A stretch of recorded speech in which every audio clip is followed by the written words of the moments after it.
Afternoon.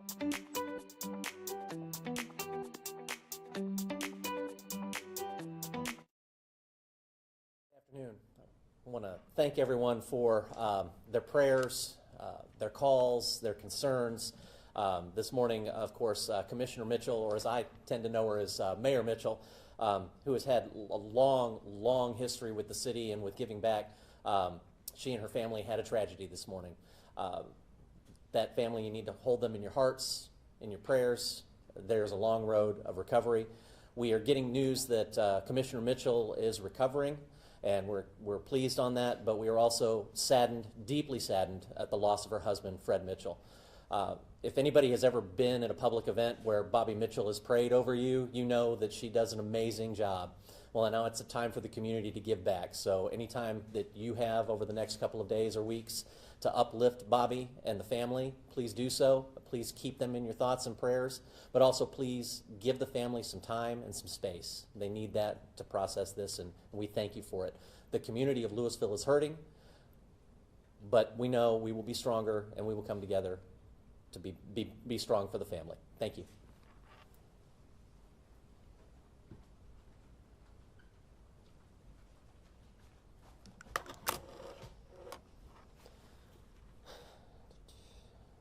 All right, well, good afternoon. Thank you all for being here today. I'm just going to provide a very high-level summary of what happened today here at the police department and in the city of Lewisville. This morning, just before 4 a.m., the Lewisville 911 Emergency Dispatch Center received a 911 call from an address in the 1000 block of Springwood Drive. The call taker that took the call heard what they reported to be as a struggle over that phone, and then somebody was also reporting that somebody was present in that location with a knife.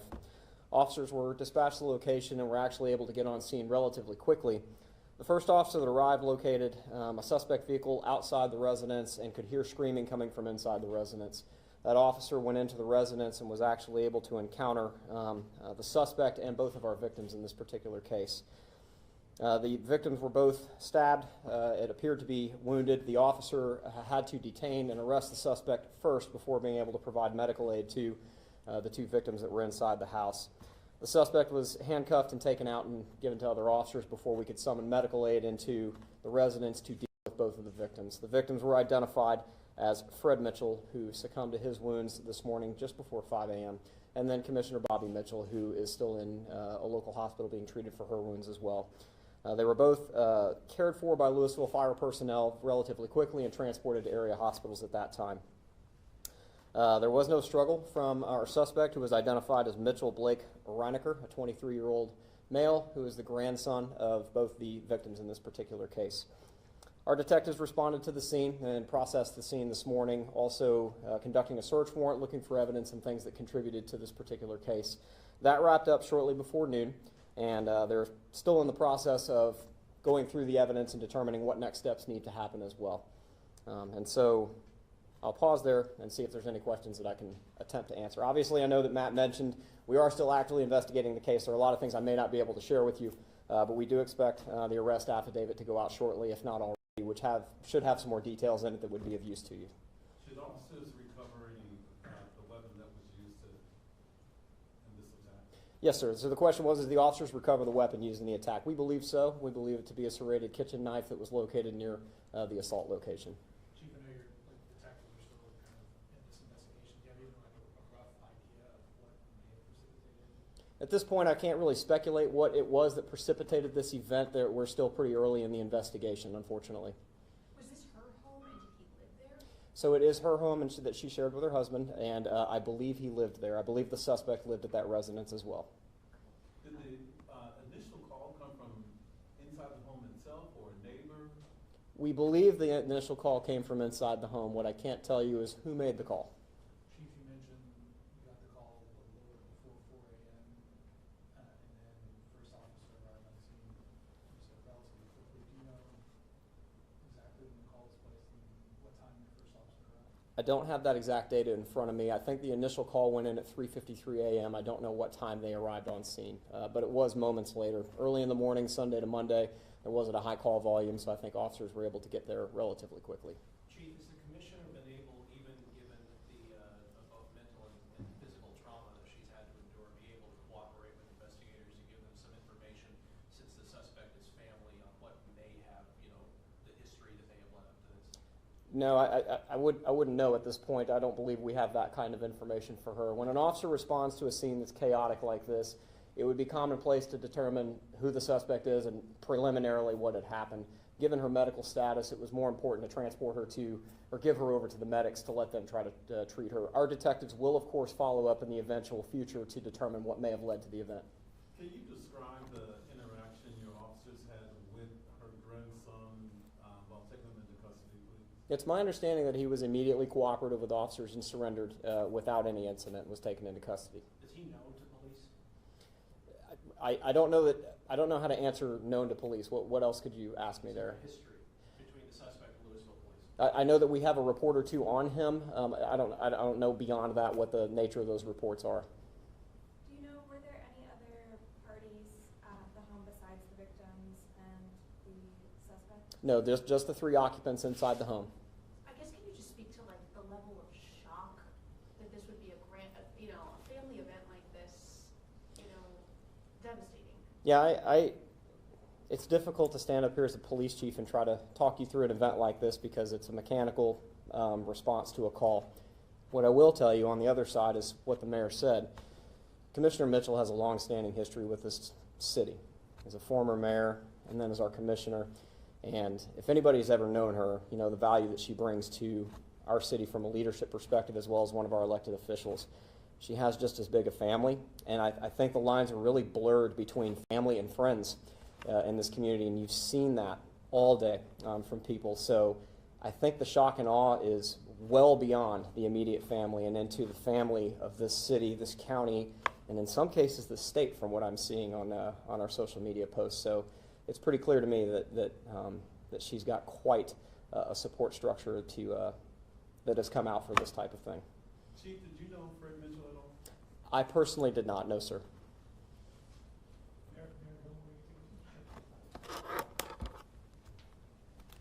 Kind of building off that last question, you gave a little, context of the contribution that Commissioner Mitchell, former Mayor Mitchell, has made not only to Lewisville, but to Denton County. Can you, speak a little bit more on that, and just for someone who's never met her, just how much her presence means to this community? Sure. Bobbie was one of the first people I went to speak to about running for any elected office.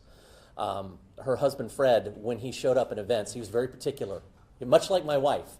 If he showed up at an event, you knew that was a big deal because he was very quiet but very supportive. So he will be greatly missed.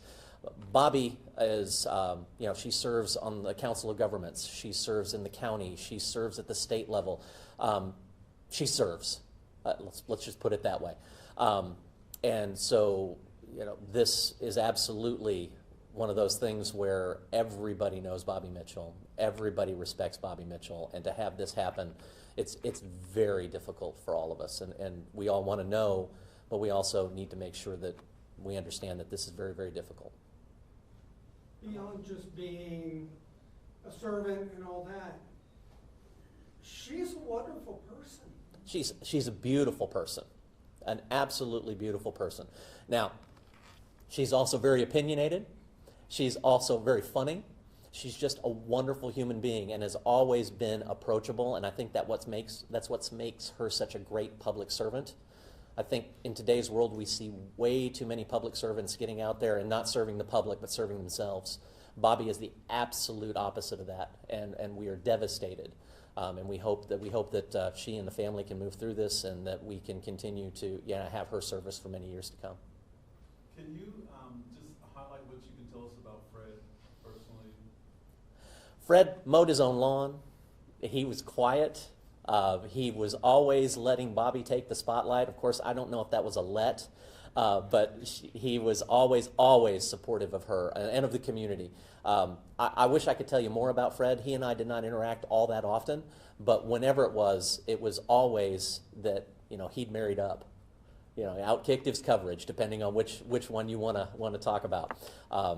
But he was always there for Bobbie, and the two of them were just such a great dynamic couple. She was the energy, but he was the power battery in the background, just making sure that everything was running the way it was supposed to. Can either one of you two confirm that she, at this point, is expected to make a full recovery?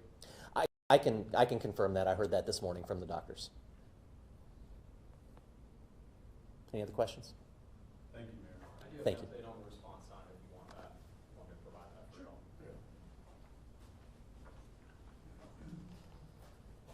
So our officers were dispatched at 3:53. The first officer appears on scene at 3:58 a.m. and at 3:58 a.m. makes a second radio call that she had the suspect. What's he been charged with at this point? The current charges are murder and aggravated assault with a deadly weapon, and that would be two separate people with two separate incidents related to them. All right. Thank you, Chief. Thank you all.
Thank you.